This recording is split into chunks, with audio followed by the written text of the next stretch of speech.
மதுரை மீனாட்சியம்மன் கோயில் வெறும் வழிபாடு செய்யும் இடம் மட்டுமல்ல, அது சுமார் 44 திருவிளையாடல்கள் நிகழ்ந்ததாக கருதப்படும் புண்ணிய பூமி.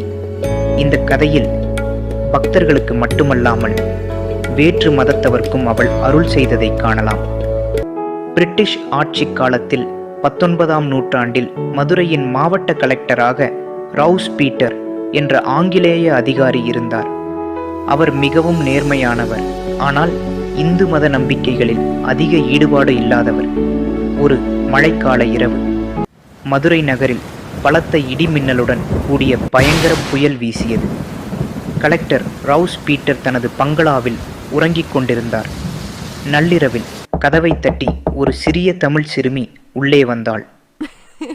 அவள் ரவுஸ் பீட்டரின் கையை பிடித்து வெளியே இழுத்தாள். அதிகாரிக்கு குழப்பம். நான் ஏன் வெளியே வர வேண்டும் என்று கேட்டபோது சிறுமி அவசரப்படுத்தினாள். அவர் தூக்க கலக்கத்துடன் அவளை பின்தொடர்ந்தார்.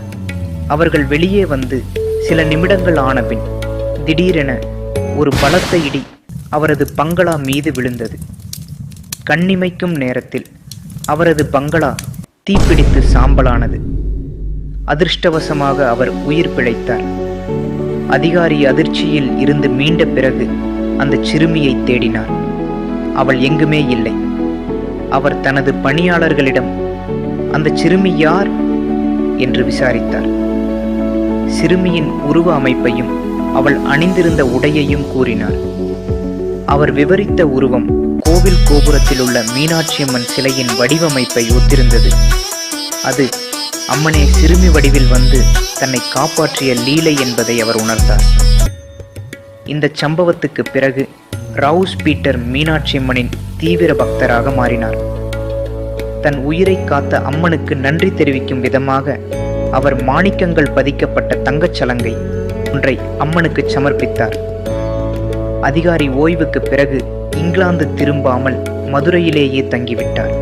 அவர் இறந்தபோது அவரது முகத்தை மீனாட்சியம்மன் கோயிலை நோக்கி வைக்குமாறு தான் அடக்கம் செய்யப்பட வேண்டும் என்று கேட்டுக்கொண்டார்.